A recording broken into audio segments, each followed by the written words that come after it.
Fala pessoal, vamos então para mais um contexto bíblico aqui do Evangelho de Mateus. Nós paramos no capítulo 10 e agora vai falar de Jesus ele enviando seus 12 discípulos ali para uma missão. E Jesus vai enviar eles para eles poderem expulsar demônios e curar enfermos, né? E vai falar aqui agora a lista dos 12 discípulos que eram: primeiro era Simão, o Zelote, Simão Pedro, Tiago, filho de Alfeu, e Tiago, filho de Zebedeu, que era o irmão de João. Nós temos Judas Iscariotes e o Judas Tadeu. Depois nós temos ali Filipe, André e Bartolomeu. E por final nós temos João, o discípulo amado, Mateus, o cobrador de impostos, e também Tomé, o descrente, né? São esses os 12 discípulos. E Jesus envia eles para eles poderem pegar um tipo de mensagem. Qual que era a mensagem? Eles tinham que pregar o seguinte: olha, o reino dos céus está ao vosso alcance. Era isso que eles iam pregar às pessoas. Então Jesus mandou eles, né? Despediram eles, pediu para eles levarem somente uma túnica, somente um par de sandálias, e que se eles passassem por alguma cidade, as pessoas não ouvissem eles, que eles sacudissem a poeira dos vossos pés, né? Em sinal de protesto contra aquela casa. Outra coisa que o Senhor vai dizer para eles é que o Senhor estava mandando eles, né, como ovelhas, né, para o meio de lobos. Então que eles fossem ali prudentes como uma serpente e manso, né, como uma pomba. E aí que o Senhor vai dizer assim: olha, quando prenderem, né, quando prenderem vocês por causa de mim, por causa do Evangelho, então não se preocupem com o que vocês vão falar nesse momento, porque nesse momento o Senhor, o Espírito Santo vai vir falar, colocar palavras na sua boca. Perceba que é nesse momento, quando eles forem presos por causa do Evangelho. Outra coisa, né, o Senhor vai dizer para eles: olha, me chamaram de Beelzebu. Então, tipo assim, não espere muita coisa, né, se chamarem vocês de coisas piores, não. Porque se chamou a mim, né, que sou um mestre, de Beelzebu, que dirá a vocês então? E aí o Jesus vai dizer assim: ó, mas não tema esse povo, porque não há nada oculto que não venha a ser revelado, né? E não tem nada oculto que não venha a se tornar conhecido. Outra coisa que ele vai dizer: olha, não temam aqueles que têm o poder de matar o corpo, mas não têm o poder de matar a alma, né? Então temam a Deus. Os homens podem matar o corpo, mas a Deus ele pode, né, matar até a sua alma. Então temer aquele que pode destruir tanto o corpo como a alma. Vai dizer que Jesus ele vai ser motivo de discórdia entre as famílias, né? E discórdia no sentido assim: olha, às vezes você vai ver uma família onde vai ter um filho que se tornou cristão, mas os pais, né, não são. Os pais, né, não têm nenhum tipo de religião. Então isso pode gerar algum tipo de conflito. Então é desse tipo de discórdia que o Senhor está dizendo. O Senhor vai dizer: olha, aquele que ama mais a seu pai, ou mãe, ou filho, do que a mim, não é digno de mim. Aquele que quiser me seguir, ele toma a sua cruz e me segue. Olha qual que é o nível que Jesus está colocando. Quem encontrar a sua vida vai perder ela. Mas quem perder a sua vida por causa de mim e por causa do Evangelho, esse vai achar. Então a verdadeira vida está naquele que abre mão das coisas desse mundo para poder seguir a Jesus e seguir seu Evangelho. E outra coisa que Jesus deixa também para nós é o seguinte: que todo aquele que reconhece um profeta na qualidade de profeta, então ele vai receber um galardão de profeta. E a qualquer um que levar sequer um copo de água a que seja um profeta, um evangelista, um pastor, esse vai receber a sua recompensa. Jesus agora vai instruir os discípulos e foi ensinar na Galileia. João ele estava no cárcere e agora ele vai enviar 2 dos seus discípulos para poder perguntar a Jesus: olha, Senhor, tu é mesmo o Messias que havia de vir? E aí Jesus vai dizer para aqueles 2 discípulos de João: olha, diga ao João o seguinte, que os cegos eles veem, os surdos ouvem, os paralíticos estão andando, os mortos ressuscitam, os povos estão sendo curados e as boas novas elas estão sendo anunciadas aos pobres. Então, com essa mensagem, né, Jesus ele entrega ali para os discípulos de João e logo João fica sabendo. Jesus agora ele vai falar de João para a multidão e ele vai dizer assim: olha, que entre os nascidos de mulher não houve ninguém maior do que João. João foi muito grande, mas qualquer um no reino dos céus é maior do que João. Mas dos nascidos de mulher, Jesus até se coloca ali no meio, porque Jesus nasceu de Maria. Então dos nascidos de mulher não houve ninguém maior do que João. É isso que o Senhor está dizendo. E Jesus vai dizer o seguinte, ó, desde os dias de João Batista até agora o reino dos céus é tomado à força, e os que usam de violência se apoderam dele. Os profetas e a lei profetizaram até João. Se desejarem aceitar, João é o Elias que havia de vir, que é o que está descrito ali no livro de Malaquias. O Jesus vai dizer para nós agora que João, ele veio, né? E João, ele veio e ele era o próprio Elias que havia de vir, um homem que profetizava, né? Que fazia as coisas no espírito de Elias. E o povo falava mal, né? Tanto de Jesus como de João. Entretanto, né, a sabedoria que a Bíblia vai nos dizer, ela é comprovada pelas obras. Então, as obras de Jesus e de João falavam por eles. Jesus, ele vai repreender agora algumas cidades, né, que é as cidades ali de Corazim, Betsaiba e Cafarnaum. E ele vai dizer assim, olha, se em Tiro e em Sidom tivessem sido manifestos os milagres que foram feitos nessas cidades, Corazim, Betsaida e Cafarnaum, eles tinham convertido. Então, assim, uma cidade que tinha recebido muito milagre, mas não tinha se convertido. Então, elas receberiam ali uma punição bem maior. Jesus agradece ao Pai. O Pai conhece o Filho e o Filho o Pai. Tomai o vosso lugar em minha canga e aprendei de mim, porque eu sou amável e humilde de coração. Assim achareis descanso para vossas almas, pois o meu jugo é suave e minha canga é leve. Então, Jesus está chamando a gente para descansar nele. Jesus é o Senhor do sábado. E vai dizer assim que Jesus, ele passou pelas lavouras ali de cereal, e aí os seus discípulos começaram a colher aquelas espigas e comer. Nisso tinha alguns mestres da lei que estavam observando e disseram assim, olha, teus discípulos estão fazendo algo que é errado, fazendo no dia de sábado. Então Jesus começa a dizer para eles, olha, por acaso vocês não sabiam, não leram o que fez Davi? Porque Davi um dia estava passando fome, né? Ele e os soldados dele com fome, e eles comeram dos pães que eram oferecidos somente para os sacerdotes. Então, o que acontece? Jesus vai dizer assim, olha, os sacerdotes no sábado, eles violam o sábado. No entanto, ficam sem punição. Então, o que Jesus estava querendo dizer? Olha, vocês tinham que aprender que, tipo assim, vocês acabam, né, exigindo muito das pessoas, mas vocês mesmos não cumprem os mandamentos.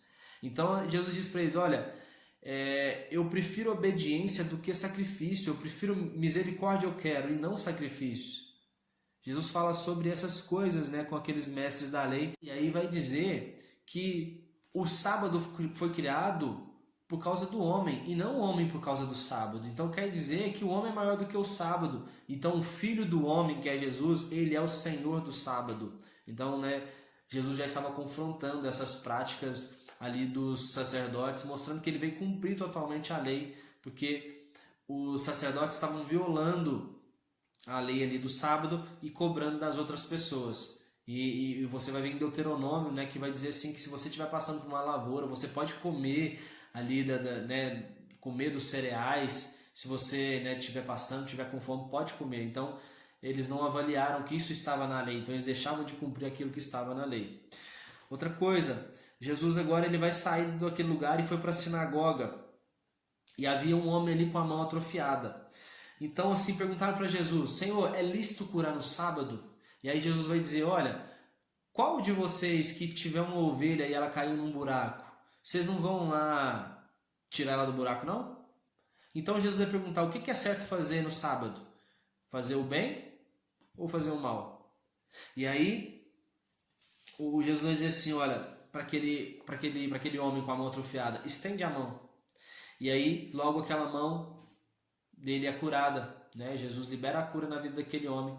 Então, diante disso, os fariseus eles ficaram muito, né, indignados, e agora eles começaram a planejar a matar a Jesus. Jesus saiu do lugar e uma multidão o seguia e todos o curavam. E ele advertia para que eles não divulgassem as suas obras. Então, cumpriu-se agora o que disse o profeta Isaías, que diz o seguinte, olha, eis o meu servo a quem escolhi, o meu amado, em quem tenho muita alegria. Em seu nome os gentios colocarão a sua esperança.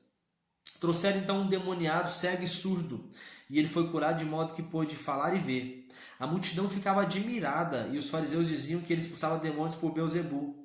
E Jesus vai dizer assim, olha, todo reino dividido contra ele mesmo não pode subsistir.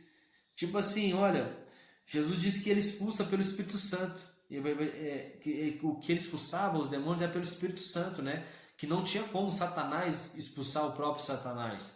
Então ele vai começar a dizer para o povo o seguinte, olha, se eu expulso então os demônios pelo Espírito Santo, então é chegada a vós o reino dos céus. Porque assim, toda blasfêmia, o que Jesus vai dizer, toda blasfêmia dita contra o homem vai ser perdoada, mas blasfêmia contra o Espírito Santo, esse não vai ser perdoado. Então é a mesma coisa da gente chegar e ver, às vezes, alguém falando em língua estranha ou operando um milagre e dizer assim, olha, fazendo algo pelo Espírito Santo, e você dizer assim, olha, isso aí está fazendo por um demônio. Ou, isso aí não é Deus que está fazendo. Porque se for de Deus, você pode estar cometendo um pecado imperdoável. Então por isso que a gente tem que ser mais, né? Tem que tomar cuidado com o que a gente fala, porque às vezes a gente quer ser muito juiz das coisas e acaba correndo o risco de cometer um pecado imperdoável. Outra coisa que ele vai dizer, olha, como que aquelas pessoas, né, que aqueles fariseus, eles podiam falar coisas boas, né, sendo eles maus, porque a boca está falando que o coração está cheio. Então Jesus ele conhecia os pensamentos e o coração do povo, eles sabiam o que estava dentro do coração deles. Olha o que ele diz também aqui, olha, porque pelas suas palavras serás absolvido e pelas tuas palavras também será condenado, ressaltando a importância do que a gente fala. Alguns mestres da lei e fariseus lhe pediram para ver um milagre, e aí Jesus vai dizer assim, olha, uma geração perversa e adúltera me pede um milagre, mas nenhum milagre será feito, a não ser milagre, o sinal será dado, a não ser o sinal do profeta Jonas, porque assim como o filho do homem ficou 3 dias e 3 noites dentro do ventre assim como Jonas ficou 3 dias e 3 noites no ventre de um grande peixe, assim também o Filho do Homem ficaria 3 dias e 3 noites no ventre da terra. E ele vai dizer assim, olha, o povo de Nínive e a rainha do sul se levantará no dia do juízo, né, para poder julgar o povo, porque aquele povo de Nínive, eles se arrependeram. Mas agora nós temos aqui os mestres da lei e os fariseus que não tinham necessidade de arrependimento. E ele vai dizer, olha, um espírito imundo, quando ele sai de uma pessoa, ele começa a vagar pela terra, mas depois ele volta. E se ele encontrar a casa, né, desocupada, a casa vai estar desocupada. Então ele vai agora sair, buscar 7 outros espíritos piores do que ele, e aí ele vai voltar. E aí ele volta, se a casa estiver desocupada, ele vai entrar agora com 7 espíritos piores, e aí o estado daquela pessoa ele vai ser bem pior. Então a gente tem que vigiar muito, mas muito mesmo. A mãe de Jesus e os irmãos dele vão procurar Jesus, e Jesus ele estava ali pregando, né? Pregando ali para algumas pessoas. E aí eles dizem assim, olha, tua mãe tá te procurando, Jesus, e teus irmãos. E aí Jesus vai olhar para aqueles homens e vai dizer o seguinte, olha, quem quer minha mãe, quem quer meus irmãos? Olha, minha mãe e os meus irmãos são aqueles que fazem a vontade do meu Pai. E dizendo para aquelas pessoas que estavam ali ouvindo aquela pregação, que se eles fizessem a vontade de Deus, eles se tornariam pais e mães de Jesus. E aí, né, os pais assim biológicos, vamos dizer, né, de Jesus, ficavam admirados com essas coisas. Jesus ele sai de casa e assenta à beira-mar. Então uma grande multidão reuniu e Jesus entrou dentro de um barco. E Jesus agora ele vai contar a parábola do semeador, que vai dizer que um semeador ele saiu a semear. Ele jogou sementes à beira do caminho, veio as aves e comeram.